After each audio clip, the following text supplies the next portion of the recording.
Hello, everyone. Welcome back. My name is Jeff Mendelson, and this is the One Big Tip podcast. You may not recognize today's guest by name, but I know you recognize the brands that he works with. Dave Fink, the founder of Posty.com, has created direct mail campaigns for companies like the Dollar Shave Club and Thrive Cosmetics. The reason you're familiar with these brands is due to the actionable methods his company created using direct mail marketing campaigns. Dave is a messed that up. Dave is a consumer internet and tech entrepreneur, and he is at his best when he can leverage emerging technologies in simple ways to solve real world problems. Today, Dave shares his rediscovery of something old, direct mail, and how it can help you increase the ROI of your business. I've always wanted to talk to a master of direct marketing about this, so I'm really excited to have you on the show today. Thank you for joining me. Thanks for having me. I've been looking forward to it. So I'm really curious. You have a pretty storied history in, with startups. We were talking in the pre-show that you lived for a while in LA and was part of that scene. Now you moved to Austin, which also has a great startup scene and a great technology scene. So tell me a little bit about your background and what makes you so amazing. Well, I don't know if I can answer that question. I appreciate the confidence. Yeah, so I've spent it's crazy to think about, but about 25 years now in consumer internet, with a heavy focus on kind of the quantitative side of marketing. I think what has kind of made it an interesting career and I think what kind of drives me is kind of the fact that I've been able to kind of bounce back and forth between being on the marketing technology side, where companies I've been involved with or launched had kind of really kind of leaned into the ability to gain insights, use data, build prediction, and kind of execute and optimize growth strategies using modern technology. And then I would kind of do that for a while, and I would jump into working at or launching a consumer brand, kind of leveraging the advantages that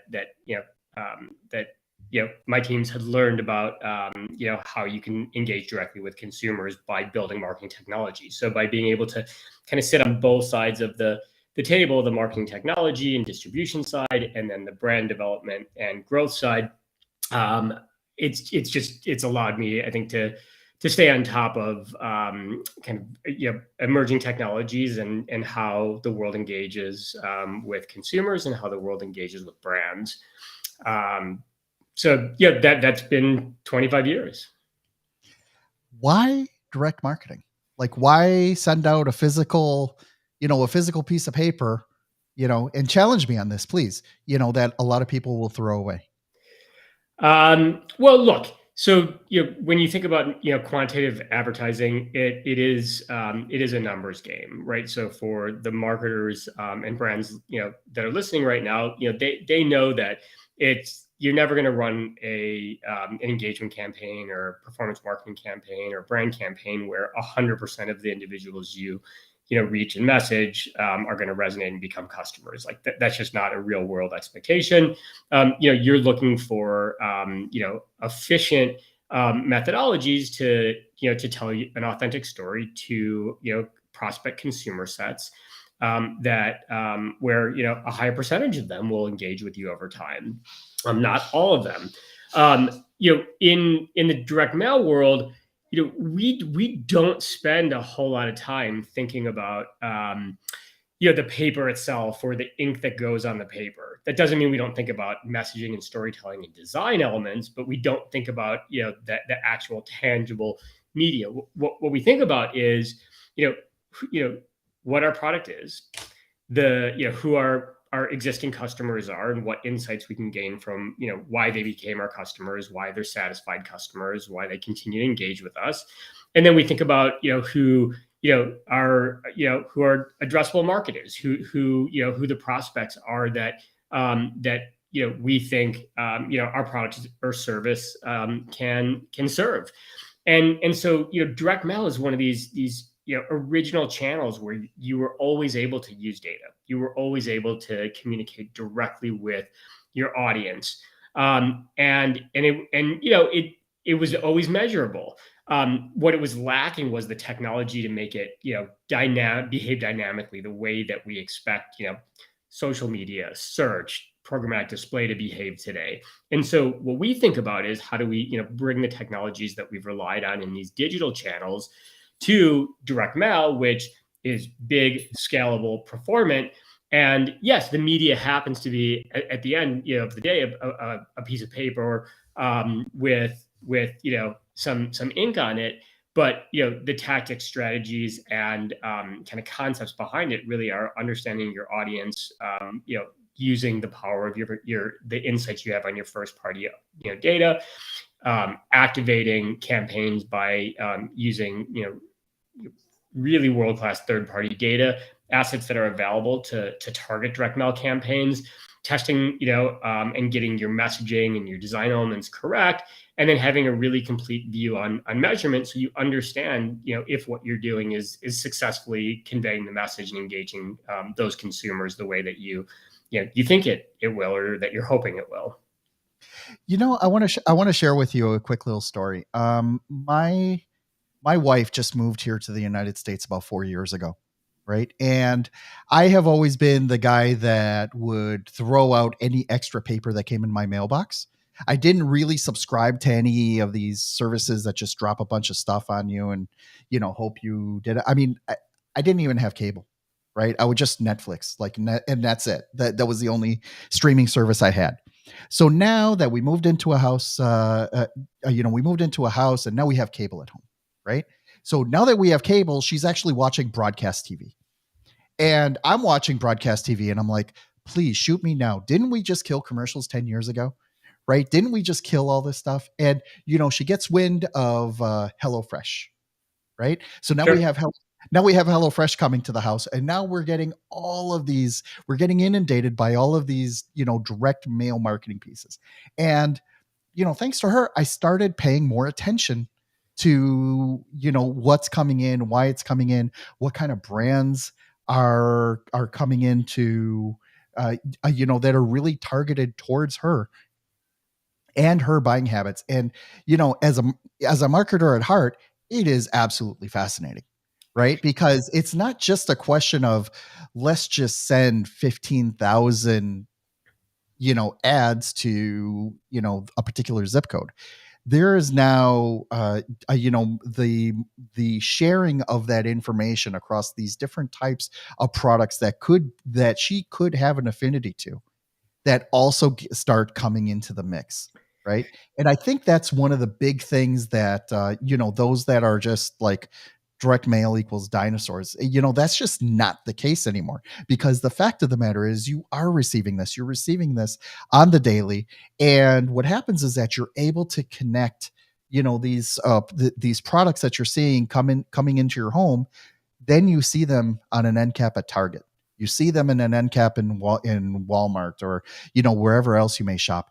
And that's like also part of the draw, right? So you're increasing these number of touch points in order to increase the awareness of these brands. Yeah, you touched on a lot of really powerful stuff there, and I'm going to try and just touch on a few things quickly. So one is, I think the experience that you had with when you engage with the brand, somehow that started acting as signal for you to be targeted by other other brands that kind of align with your interests and your shopping preferences and whatnot. And those are things that the internet's done really well. Platforms like Facebook and Google do really well. And there's a lot of talk around consumer privacy and the use of data and what's fair play and what's not fair play. But if we take a step back and think about there just being consumers, wanting to be in the know and discover new products and services that may improve our lives, or just give us some joy. The reality is that at least speaking for myself, I do want to be advertised too. I just, I don't want it to be too interruptive I don't want it to be you know not targeted to me, right? And so if I had the ability to only watch TV commercials that entertain me, that were aligned with my interests and shopping preferences and behaviors, that would be a much more interesting trade. And the quantitative channels like social, like search, like programmatic display, and certainly like direct mail allow for that. And so ideally, we're finding a better consumer experience. We're allowing brands to invest their marketing dollars more efficiently and do a better job being able to have more budget left over to invest in product innovation and servicing their customers. And those are all, I think, good things that have come along with sophisticated marketing capabilities. The other piece that just really interesting, I just came off a call with a really savvy marketer at one of the brands that we work with, and we were talking about TV and their experience with advertising on linear TV and their experience with connected TV and OTT, and we were talking about how their experience today is that linear TV is a much more effective and ROI positive channel for them, even though the targeting is more general. So it's the opposite of what we just talked about. TV networks are still kind of selling, basic demographic, makeups against specific shows. And then you have this idea of OTT or connected TV that, in theory, the targeting behaves much more like digital, where you're buying ads against audiences, not just TV shows. And what was brought up is it's also the medium itself. And so when you're watching, a show on ABC or NBC, there's a consumer contract. You're getting that, more or less for free. You're expecting that you're going to get whatever that is, 6 or 7 minutes of TV or of commercials for every 23 minutes of programming, and you just accept it, and it's been that way forever, at least as far as our generation thinks about forever. But when you're watching OTT, where maybe you're paying a subscription for a Hulu membership that's already fairly expensive, and all of a sudden you start getting ads, and you can't skip past those ads or DVR past them. I think that consumers are maybe they're not happy with that, because they feel like they're already paying for a premium service. Why are they getting ads? And so at least that's the hypothesis that came out of this previous conversation. And to me, what that talks about is we have to think about each advertising channel that we're engaging with uniquely. We have to step into the shoes of our audience, and understand who our target audience is, but also understand contextually what their expectation is when engaging with an ad in each unique channel. And the way we, the TV spot we run on an ABC primetime program probably needs to be different in nature and tone and vibe than what we're running on Hulu. What we run on, a direct mail ad may need to be different than what we run in a newsfeed ad or on a YouTube pre-roll. Shouldn't be off brand. It all has to work to tell the same authentic story, but the actual nuances, need to align with not just what we know, the insights we have on our customers, but also understanding the media that we're engaging with and developing some expertise on a channel by channel basis. Thank you for breaking all that down. I mean, one of the cool things that a lot of people really need to keep in mind is are the fundamentals. And the fundamentals going back Dan Kennedy, Napoleon Hill type fundamentals, where it is about the story. It is about, the tie-in and, getting to your right audience. So what we have now are basically just sharper tools, right? Is that, where the, let's just take like the Valpak. The Valpak would just send, like a whole bunch of paper to, to a specific address. But you now have some really cool tools that that can help target this. Can you talk a little bit about what is fresh and new in direct marketing as opposed to the old school stuff that we may have remembered as a kid?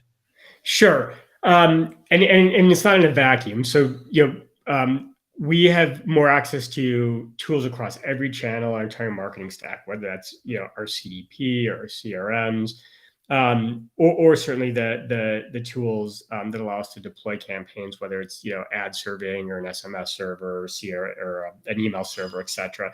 And direct mail is no different. So our mission at Posty is this channel, the direct mail channel reaches it's massive. It reaches anyone with an address. There's always been interesting data out there, although some of it's been harder to access and unlock the power of. And there have been ways to do measurement, right? If you know the address of someone you're sending a piece of mail to, and especially if you're a direct-to-consumer brand or you're capturing conversion data at POS in store, you can, in theory, triangulate, the ROI from each of your campaigns. It's just that executionally, it's a channel that's always been done very manually. You pick up the phone, you call a printer, you're trying to source lists somewhere, you're working off Excel, and I think as a marketer today, we expect to be able to do a lot more with our time and to have automation and efficiencies and quite frankly the accuracy that software provides. So what we think about are really kind of three buckets of need in any media channel, but specific to direct mail. We think about better targeting, and better targeting comes from providing brands insights to who their first party customers are, that can then in turn be used to make decisions on targeting for their direct mail campaigns. Those tools are very robust and probably too in depth to go into in one initial conversation here, but very similar to anyone who's bought ads, lookalikes, programmatic ads on a channel like Facebook or the Trade Desk or DV360, etc. Those same audience capabilities, both on the insights and the targeting, are available in direct mail through the Posty platform. Two is the execution. To this day, the vast majority of the $50 billion spent in direct mail is being executed in like 60 and 90-day cycles, right? A big brand's engaging with, an agency, their print brokerage that maybe they're executing, with a big team internally. They're engaging with a sea of vendors on logistics and printing and deployment. And an idea that they come up today usually isn't into the wild for another 60 days minimum. And so for us, we just think that consumer behavior changes so quickly. Like you need to be able to activate decisions, optimizations, ideas as close to real time as possible. And so it is possible using technology like Posty to come up with an idea today, to be in production tomorrow, and to be in someone's mailbox in a couple of short days. The third piece is measurement. And so all that is great and exciting. But if you don't know what's working with a lot of high conviction, then how do you know how to optimize? And so the third kind of tentpole of what we focus on building software to do is to interact with your conversion paths, just like your digital channels do, so that we can surface real-time measurement attached to specific ads or audiences or campaign strategies that you're running. So, again, within a matter of, a few days to, in some cases, a few weeks, you have a really good idea of what's working. And then you can make, budget allocation optimization decisions quickly. And instead of maybe optimizing direct mail on a quarterly basis, you're literally optimizing on a daily basis. That is an amazing view of the future, right? Because basically what we're talking about here is being able to shorten those development cycles, make quicker decisions, and also just pivot to really hone in on your target market. So all of that is super. It's such a great mission to be in. Yeah, I appreciate that. It's certainly fun, and technology allows us to kind of really unlock just about any crazy idea that we can come up with, certainly in the marketing world, and put it to work. Again, the marketing for marketing's sake is not the goal. The goal is, we all have businesses, products, services that we feel very passionate about bringing to the world. And in order to continue being able to do that, we have to be able to efficiently generate revenue, acquire customers, and get in front of the right prospects. And so the more sophisticated I think the capabilities become, the easier it is to execute. The more ubiquitous these capabilities become in the marketing world, they're going to be a lot more great products and services that are brought to consumers. I love it. Thank you so much for sharing that. That's I find it very refreshing being able to, talk about how we are utilizing some of these old school concepts and really breathing new life into them, and not only making them cool, but making them just as functional, if not more functional than what they were before. So thank you so much for sharing that. Dave, can you please let everyone know how they can learn more about your company and how they can reach out to you directly? Absolutely. So we work hard. Our marketing team works hard to publish great content on our website. So posty.com, postie.com, is a great place to start. And certainly we make it really easy for you to engage with us and team members if you want to learn more. My platform of choice is LinkedIn. So if you have specific question for me, feel free to find me on LinkedIn. My handle is David L.